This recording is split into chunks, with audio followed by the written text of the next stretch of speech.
നമസ്കാരം. കൈപ്പേശ്ശേരി ഗോവിന്ദനമ്പുരി. ഹനുമാൻ ജയന്തിയാണ്. ശ്രീകൃഷ്ണ ജയന്തി പോലെയും ശ്രീരാമ ജയന്തി പോലെയും ഹനുമൽ ജയന്തിയും ഒട്ടാകെ ഒത്തിരി ഒരുപാട് ആൾക്കാർ ആഘോഷിക്കുന്ന ദിവസമാണ്. നമ്മൾ എന്തിനാ ഇതൊക്കെ പറയണേ എന്ന് വിചാരിച്ചാൽ, ഞാൻ എപ്പോഴും പറയാറുണ്ട്, ചില പുണ്യദിനങ്ങളിൽ പുണ്യകർമ്മം ചെയ്ത പുണ്യമായ ഫലം ഒരുപാടുണ്ടാവും.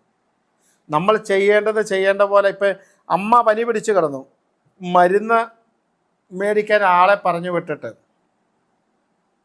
പണ്ട് കാരണവന്മാർ പറഞ്ഞ അത് ആ സമയത്ത് കൊണ്ടുവന്നില്ലെങ്കിൽ അമ്മയ്ക്ക് എന്താ ഗുണം കിട്ടണേ എന്ന് പറയണ പോലെ തന്നെ നമ്മൾ ആ ഈശ്വരന്മാരുടെ ജയന്തി അല്ലെങ്കിൽ ആ പിറന്നാൾ ദിവസം നമ്മൾ ആ ഭഗവാന്മാർക്ക് വേണ്ടി ചെയ്യുന്ന ഏതൊരു കർമ്മവും, പോണായി നമ്മുടെ അമ്മയ്ക്കൊരു സെറ്റ് വാങ്ങിച്ചു കൊടുക്കുമ്പോൾ അമ്മയുടെ മുഖത്തുനിന്ന് വരുന്ന ആ സന്തോഷമുണ്ടല്ലോ അല്ലേ, അതുപോലെ തന്നെ നമ്മളെ പൊന്നുപോലെ കാക്കുന്ന ഈശ്വരന്മാരുടെ ആ സന്തോഷമുണ്ടല്ലോ, ആ ഈശ്വരന്മാർക്ക് അവർക്ക് ഏറ്റവും ഇഷ്ടപ്പെട്ട ദിവസം അവർക്ക് വേണ്ടി ഒരു ദിവസം നമ്മൾ മാറ്റി വയ്ക്കുമ്പോൾ, അവരുടെ നാമങ്ങളാൽ മുഖരിതമായി നിൽക്കുന്ന ഒരന്തരീക്ഷത്തെ സൃഷ്ടിക്കുമ്പോൾ, അവരെ ഓർത്തുകൊണ്ട് ഒരു ദിനം നമ്മുടെ കയ്യിൽ നിന്ന് മാറുമ്പോൾ ആ നമ്മൾക്ക് കിട്ടുന്ന ഫലമാണ് ഈ പ്രധാനപ്പെട്ട ദിവസങ്ങളിൽ ഇവർ പ്രാർത്ഥിക്കുമ്പോൾ.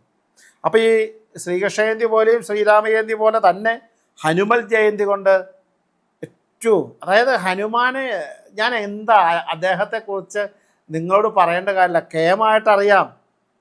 കാരണം എവിടെയാണ് ഞാൻ എവിടെയാണെന്ന് ശ്രീരാമൻ ചോദിക്കുന്ന സമയത്ത് അദ്ദേഹത്തിൻ്റെ നെഞ്ച് കീറിയിട്ട് അകത്ത് ശ്രീരാമനെ കാണിച്ചു കൊടുത്ത ഹനുമാൻ സ്വാമി, ഈ ലോകത്തെ ഏറ്റവും ഉത്തമനായി നിൽക്കുന്ന പുരുഷൻ എന്ന് പറയുന്ന ശ്രീരാമസ്വാമിയെ ഏറ്റവും വലിയ ഉത്തമ ഭക്തനാന്ന് വെച്ചാൽ ഹനുമാൻ സ്വാമി, സത്യത്തെ മാത്രം പിന്തുടരുന്ന ഏറ്റവും വലിയ ഭക്തശിരോമണി എന്ന് പറഞ്ഞാൽ ഹനുമാൻ സ്വാമി.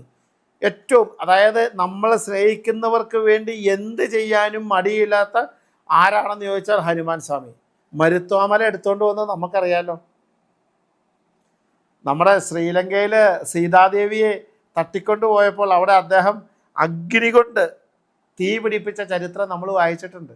ശരിക്കും എത്ര കാലം ഹനുമാൻ സ്വാമി കൊടുത്ത തീ എത്ര കാലം അവിടെ നിന്നു, LTT ആയിട്ടും മറ്റ് കാര്യങ്ങളായിട്ട്. ആ അഗ്നിവർഷം വർഷങ്ങളോളം അവിടെ ഇന്നാൾ വരെ അവിടെ ഉണ്ടായിരുന്നു, ഇല്ലേ? അപ്പം അത്രയ്ക്ക്, അതായത് ഭഗവാനെ അല്ലെങ്കിൽ ഹനുമാൻ സ്വാമിയെ ഇഷ്ടപ്പെടുന്നവർക്ക് വേണ്ടി എന്തും ചെയ്യാൻ മടിയില്ലാത്ത അത്രയ്ക്ക് ശക്തി സ്വരൂപിണിയാണ് ഹനുമാൻ സ്വാമി.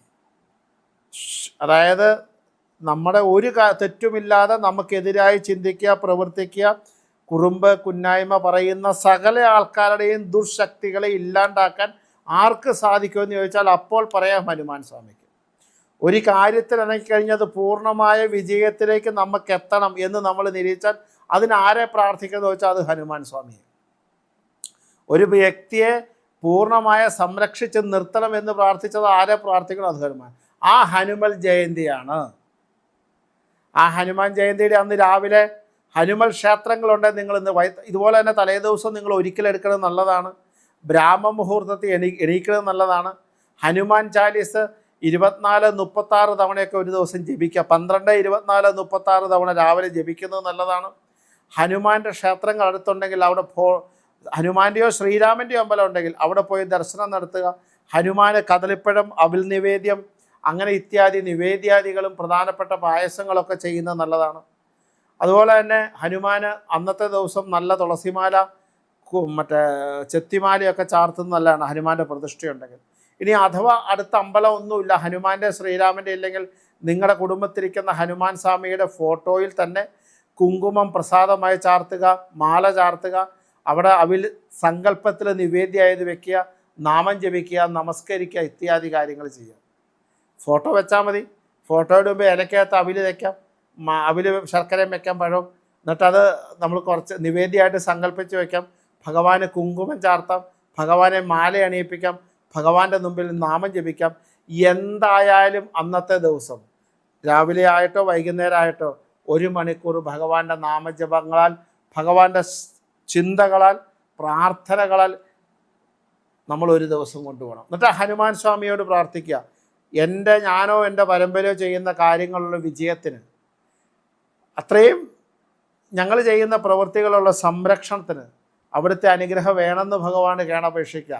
അങ്ങനെ വിശ്വസിക്കുന്നവരെ സ്നേഹിക്കുന്ന, കൊണ്ടു നടക്കുന്ന, അവരുടെ എല്ലാ കാര്യങ്ങൾക്കും പൊന്നുപോലെ നോക്കുന്ന ആ ഭഗവാനെ നമ്മൾ അന്നത്തെ ദിവസം പൂർണ്ണമായിട്ട് പ്രാർത്ഥിച്ച് മുന്നോട്ട് പോയാൽ നമുക്ക് കിട്ടാവുന്ന ഒരു സംഭവം എന്ന് പറഞ്ഞാൽ നമ്മൾ നിരീക്കുന്നതിൻ്റെ 1000 ഇരട്ടി വലിയ അനുഗ്രഹമാണ്, 1000 ഇരട്ടി കാര്യവിജയമാണ്, 1000 ഇരട്ടി ശ്രേഷ്ഠമാണ്.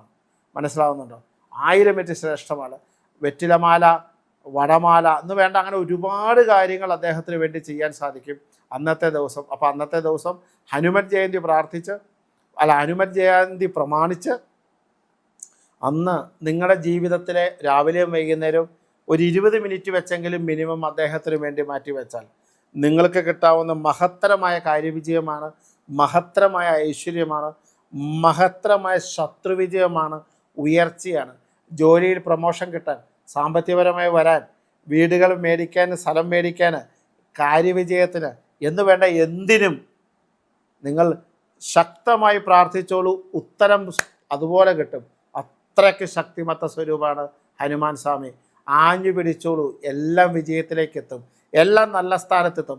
അവസാനം സന്തോഷകരമായൊരു വിജയത്തിലേക്ക് എത്തിക്കാൻ സാധിക്കുന്ന ഏത് മൂർത്തി എന്ന് വെച്ചാൽ ഒറ്റ പേര് മാത്രമേ ഉള്ളൂ, അതുള്ളൂ. അപ്പോൾ അദ്ദേഹത്തിൻ്റെ അനുഗ്രഹം ഈ ദിവസത്തെ പ്രാർത്ഥന കൊണ്ട് നിങ്ങളുടെ കുടുംബത്തിലേക്കും പരമ്പരയ്ക്കും ലഭിക്കുമെന്ന് എനിക്ക് ഉറപ്പുള്ളത് കൊണ്ട് അന്നത്തെ ദിവസം നിങ്ങളുടെ സമയത്തിൽ നിന്ന് അല്പം അദ്ദേഹത്തിന് വേണ്ടി മാറ്റിവെക്കുകയും ഉപാസന പ്രകാരം നാമജപാദികൾ ജപിക്കുകയും ചെയ്താൽ അതിഗംഭീരാണ്, വളരെ കേമാണ്. നമസ്കാരം. ഗോവിന്ദൻ.